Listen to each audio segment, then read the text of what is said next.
Hey guys, welcome back to the Wall Street Bull. Anthony here. I hope you're all doing well and staying positive out there.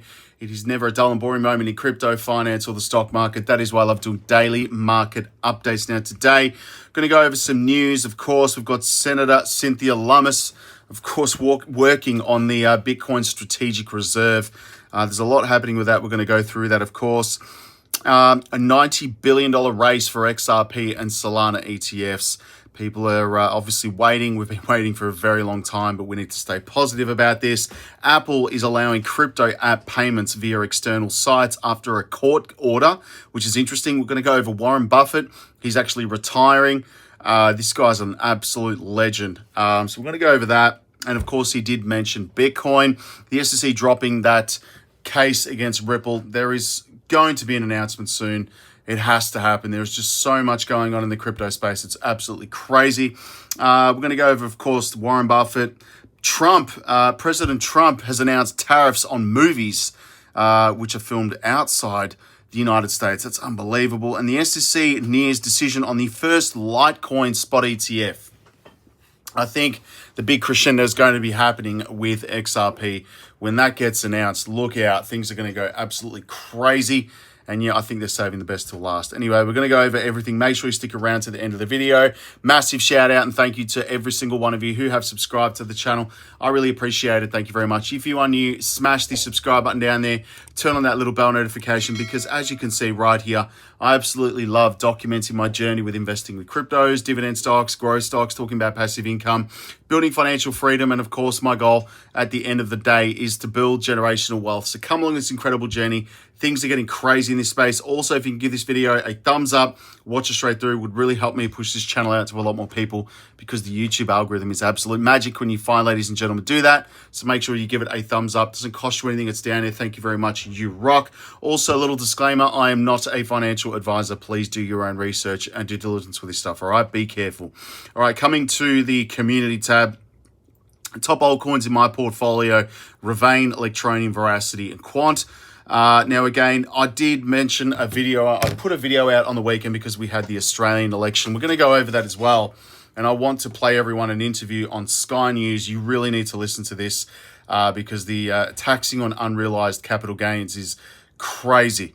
We're going to go listen to that in a second. But the whole thing in regards to the first home buyers grant, or I should say the 5% deposit scheme, it's not all pretty like some people think. And again, I don't like getting political on this, but this is one of the reasons why I'm really bullish on cryptocurrencies and investing in the stock market.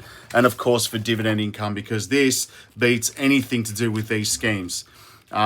So, of course, I'm going to have a quick run of this, but the hidden costs and risk, you are still going to borrow 95% property's value, which is full on. Property taxes are just crazy in Australia. And we're just probably one of the most highly taxed countries on the planet. And I'm not kidding. We've got stamp duty, council rates, land tax, capital gains tax, body corporate, owners corporation fees, ongoing maintenance and insurance fees. And of course, if you're going to be borrowing, 95% for your first home, of course, you're going to be borrowing more money. But the Australian government is now going to go on as a guarantor, which is, anyway, it's not really good. You're going to be definitely paying higher rates. There's going to be capital gains tax crackdowns. Labor is now going to obviously go after these unrealized capital gains in the super accounts. And this is going to flow through, of course, on many other assets, including cryptocurrencies and stock investments. So it doesn't matter where you're holding your investments. You're going to get taxed and it's going to be bad. Now, again, this is one of the reasons why I'm so bullish on cryptocurrencies and Bitcoin, because, of course, it cannot be controlled by governments. And, of course, this is why Bitcoin was created. It is. But, of course, you've got to pay your tax. That's essential because we'll get in trouble for that if we don't. But anyway, Warren Buffett is stepping down as CEO of Berkshire Hathaway. I think it's about time. Again, he's, well and truly at the age he should enjoy his achievements in the investing world. It's absolutely crazy. Now, again, he's been in this game for a very long time and seen some pretty incredible things. 55 years, I believe, which is a lot. Now, coming over to CoinMarketCap, we are down 0.85%. Always happens on a Monday. Excuse me, 2.95 trillion. Fear and Greed Index is sitting at 49, so we're neutral. We've got $676 million in ETFs for Bitcoin. Just going to have a sip of water. Interestingly, we've got 20.1 million in Ethereum. So, oh gosh, I can't wait for other crypto ETFs to go live. I really can't wait to see that here. Let me know in the comments if you believe that as well. Dominant 63% for Bitcoin, 7.4% for Ethereum, which is interesting. So we've got futures at $3.25 billion and perpetuals at $545 billion. There you go, and we're still at Bitcoin season. Coming over to the watch list, my watch list anyway. Top altcoins in my portfolio, Veracity. So Pit is just a gamble for me. Litecoin is up as well because, again, this is what happens when you have the SEC saying that they're most likely going to be approving a Litecoin ETF, which is nice. Nextra, Superfarm, AMP, and VTHO. Now, I did start an ETF crypto list. Okay, so the top ones that I have, of course, are Sui, Litecoin, and Solana.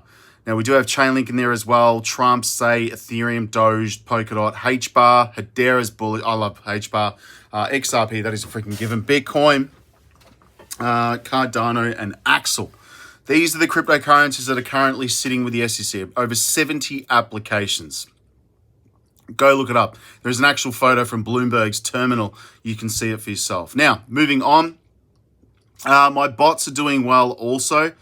There you go. It's just fulfilled an order on Fartcoin. And yeah, people laugh, but this thing's trading like crazy.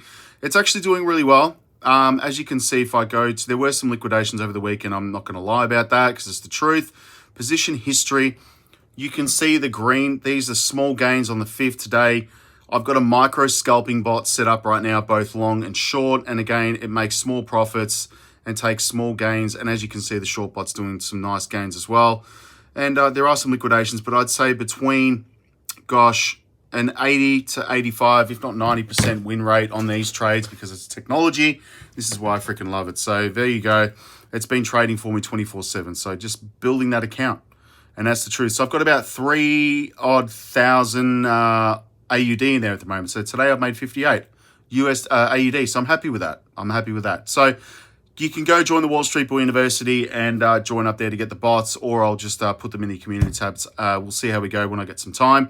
Moving on, Earn Curve. Yes, I'm still waiting. Just waiting patiently for this. The game, my spot crypto exchange. Again, Austrac, the Australian crypto regulator, is assessing my application. I know for sure that is happening. And they do take up to 90 days to make an assessment on your application. And there is a lot of information to go through. Hundreds of pages of information. It's crazy. So go sign up to the wait list. And thank you very much to those of you that have donated to this. I really appreciate it for joining the Founder Circle. I believe we're nearly at 620 or 624 people on the wait list. So thank you very much, guys. First name, last name, email, and phone number. And you can select your phone number here. Again, we're starting out in Australia. That's a given. I have to get approval for that first. And then, of course, moving internationally, the USA, the UAE, Asia Pacific region, and, of course, Europe, South Africa, South America. It's going to be global. And, of course, if you wish to help me donate to this, please feel free to do that. If you don't, it's totally cool. But everyone that has, thank you so much. It's really helped me a lot. So thank you. Really appreciate it. Now, moving on, let's have a quick look at this. But Senator Cynthia Lummis, Bitcoin Act with Trump's support, proposes 1 million Bitcoin purchase, again, to address the $36 trillion debt issue. That is a lot of money in debt. But Senator Cynthia Lummis has promoted a Bitcoin Act, advocating it as the only solution to the nation's $36 trillion debt. The bill includes Strategic Reserve Initiative, which proposes the US government purchase 1 million Bitcoin to address the national debt to enhance America's global financial leadership. And I wish Australia would do this as well, but I think we're a fair way away from that happening, a long way from happening there. But, we do have a debt that is climbing at the moment. There is an Australian debt clock, so I'm going to put up a screenshot in the community tab later. And again, $90 billion race for XRP and Solana ETFs. Bloomberg analyst right here revealed the latest odds for spot altcoins ETF approval in the United States, aiming growing speculations. All eyes are fixed on Securities Exchange Commission ahead of the expected timelines for decision concerning these products at the moment. Solana, Litecoin, XRP remain key, several institutional players seeking exposure to the market. So keep an eye on those coins. Not financial advice, but that is why I've got an ETF list. So go sort yourself out with a crypto list. Of course, Apple permits now crypto app payments via external sites, which is interesting. And Apple updates App Store policy following a court ruling. Developers gain flexibility in integrating crypto payments, which is good for EarnCurve. Potential to rise in iOS-based decentralized apps and NFTs. So that's really good to see that. Thank you, Apple. Now, again, Warren Buffett, we're going to watch an interview with him, so stick with me on this. The SEC drops the case after 4 years, sign of clearer crypto regulations. We are still waiting for Paul Atkins and the SEC. We are still waiting. We have been so patient. I see the comments every single day on my page, on my channel, social media pages. Everyone is very impatient at the moment. You just got to sit with it, guys. It's, what's happened this year alone has been like a complete 180 from where we anticipated this was heading, which is not good with Gary Gensler. And of course, with President Trump being pro-crypto, Paul Atkins, the new SEC chair, things have changed. So stay positive, stay bullish on this. But Donald Trump's return to the political stage has triggered significant shifts in crypto landscape. And of course, Paul Atkins. Now, while many in the industry welcome these regulations, Ripple and XRP remained a major exception as its courtroom battle with the SEC continued to loom large. Now, again, that is over. The money's being paid back. We're just waiting. Just waiting. Hurry up.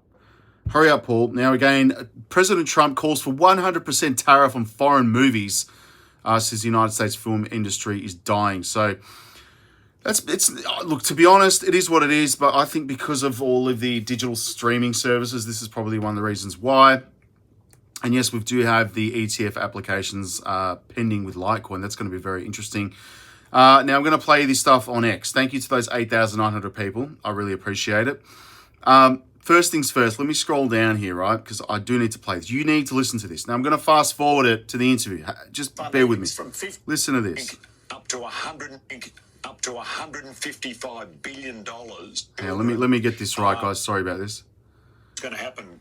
In terms of there's the people paying the tax. No one's concerned about that. The fact is, the tax is on unrealised gains, which will change everyone's behaviour. There's $4.2 trillion in the super industry in assets. And 1.1 trillion of that is in self-managed super funds. I've had we've got 130,000 investors. A lot of them I've been speaking to. One has more than $3 million in his super fund. He's going to take out the excess and he's going to give it to his children and grandchildren to buy their principal home of residence. We've done some analysis and we think up to $155 billion will come out of the super funds because of this tax and invest in the property market. To make the property market worse than it currently is. Also, people that have money, part of that $4.2 trillion that invests in all types of companies in Australia, small startups, to the larger companies, those investors will not want to take the risk of having to pay tax on the increased value of their investment without them realising it. So the money will come out of that sector. I was talking to someone that works in a technology hub recently, and he said, listen to this. 60% of the money that comes into those small technology companies comes from self-managed super funds. So even though, Mr. Albanese is correct in terms of the tax only affects a very small number of people in terms of paying extra tax. It actually affects every Australian in terms of the $4.2 trillion is now not going to be productively invested. I actually think it's a disaster. Speaking to another shareholder the other day, he said, taxing effectively profits or gains that you may never make is criminal. So I just want to go to two things first up. Number one, do you think that this is the Labor Party trying to put more money and more pressure on people in self-managed super funds to put their money into industry funds? We know, of course, that unions have a big leg into those industry super funds and therefore control a lot of the capital of this nation right now. Is this really to force more people into those types of institutions? Well, to start off, I mean, this legislation is appalling. And the reason I say that, it's when they announced the new legislation, it actually was a tax on realised gains. But because the union funds and the industry funds didn't have the accounting systems to work out what the realised gains are, they said we can only do it on account balances. So that includes realised and unrealised gains. So, I mean, this is going to flow through for stock investments. It's going to flow through to crypto. There's no doubt about that. So it's scary times we're all in at the moment. This is a cool one from Ben from Bybit. They're basically moving into stocks, indices, gold and oil directly on the platform by the end of the quarter, which is quite cool. Congrats, Bybit. That's awesome. Michael Saylor did put up a post yesterday. When he posts this up, there's usually a Bitcoin acquisition there, so that's interesting. And less than 7% of the global population owns crypto. Now, let's move on right here, because I do want to play this one here. And Raoul Powell, listen to this. With very subdued levels, much like we had in 2013 before the largest bull run of all time. Now, I'm not guaranteeing that, but I'm just saying, probabilistically speaking, things are very positive going forwards. I see no reason for any fear. Finally, the fabled banana zone chart. The construct is the same. It's not a mystery. It is a repeat of the debt cycle. They are rolling the debts. They are doing the same thing. Each cycle is not to do with a halving cycle, nothing to do with any of that. It's all driven by liquidity cycle and funding of debts. Each phase. So basically, he's explaining in simple, short terms, so to speak, everything is basically as per previous cycles. So it is well and truly the early stages of a bull market. It's been a freaking long, extended bull market, put it that way. So we're there. We're just, it's taking a freaking long time. And yes, Warren Buffett did mention Bitcoin, which is interesting. So who knows? There's big things coming in this space. People just need to be patient. Anyway, guys, it's Monday. My dividends came in to the portfolio. And yes, it's obviously going to pay bills because, cost of living is completely effed in this country. And it's very expensive. And mortgage payments are crazy. And we need cash flow. So, yes, mine came in today and it's going straight to the mortgage. It's terrible. But anyway, I wrote this because it's helping me and I want to help you guys. Go get a copy of it, Money Never Sleeps, at the Wall Street Bull official. The link is below. Go read it. Thank you to those of you that have bought it. I hope it's bringing you a lot of value. I'm sure it will. And it takes a bit of practice, but you'll get the hang of it. And then you'll start doing deeper analysis on other sort of investments as well. So read the book, guys. I'll speak to everyone tomorrow. I'm off to the gym now. Have a good night, good afternoon, and good morning. And if it's morning, have a double shot espresso for me. Peace out, guys. Thank you very much. Take care.